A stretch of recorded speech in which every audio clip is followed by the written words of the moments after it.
So this is a real question that kind of sucks to talk about, but it is important to talk about.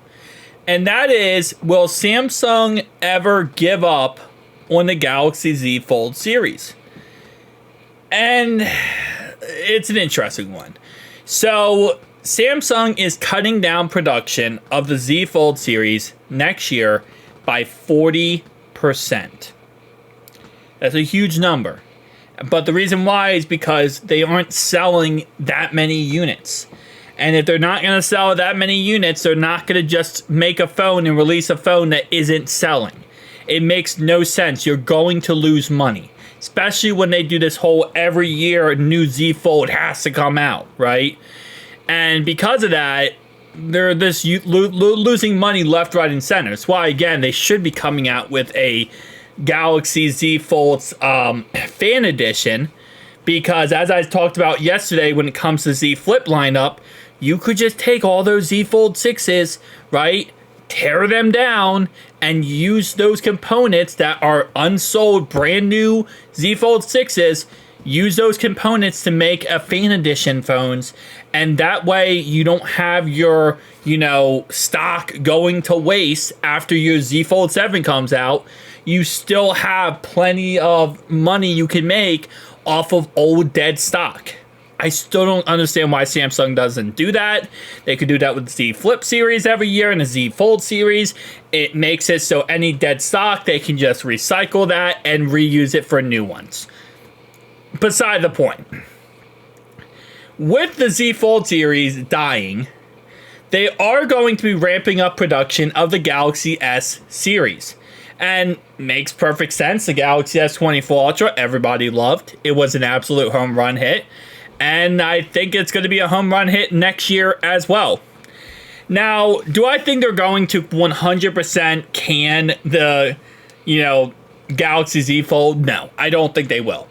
But what I think that will happen is they're going to start looking at it in a less priority type fashion. With the Z Fold 4 being so successful and the 5 being so successful, it looked like Samsung was almost to a point looking away from the Galaxy S lineup and more just looking at creating as many foldable phones as possible. Flip, fold, trifold, rollable, right? Just kind of really pushing that market.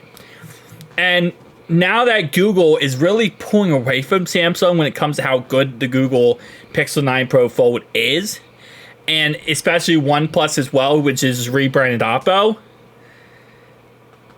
I don't think that Samsung is going to stop with the Z Fold series, but you got to start looking at the fact that their special edition they released in China, that doesn't cost them as much or lose them as much money as dead stock does for the Z Fold series in America.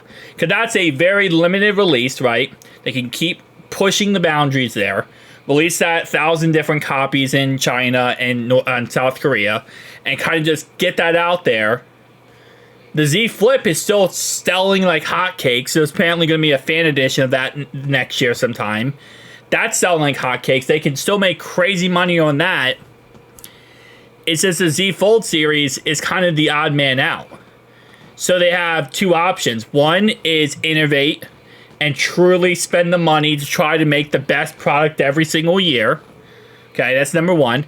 Option two is going to be don't release one every single year. Release one every single couple years.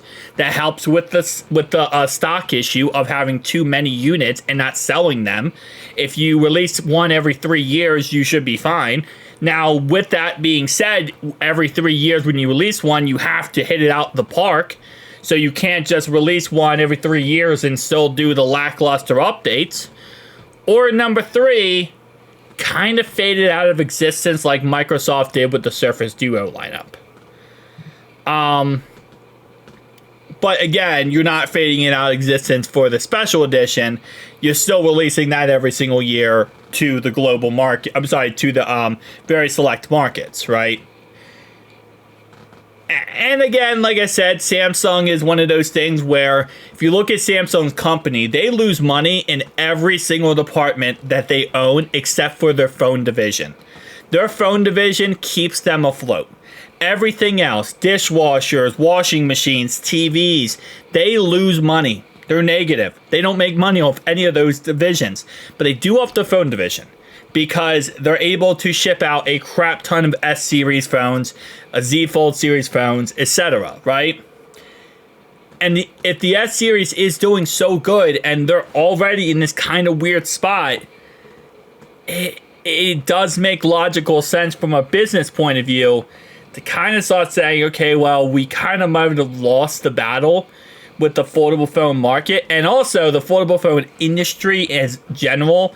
I know a couple years ago they were making reports saying by 2026 every single person will have a foldable cell phone and this is going to blow up like crazy. It simply has not. Okay, it has not. If anything, I feel like we're in the same place we were in 2022, 2023 as an industry when it comes to regular people with the smartphones and foldable cell phones. It's, yes, there's a lot more people with foldable cell phones, but it's not the norm. It's not even close to the norm. And I don't know if it's ever going to be close to the norm ever. Because again, even Apple, when they join, they're going to join with a flippable cell phone. And even then, it's such a hard sell for a lot of people. So I don't think they're going to give up on it. But I think this is a situation where they're going to have to make a difficult choice and kind of gear toward that decision. And it's going to be a huge decision. And it will be a huge decision for Samsung, but also for Google and, OnePlus, because that's their biggest competitors. So this is going to be a complete huge decision for them as well. But I'll see you guys in the next one, though. Peace out.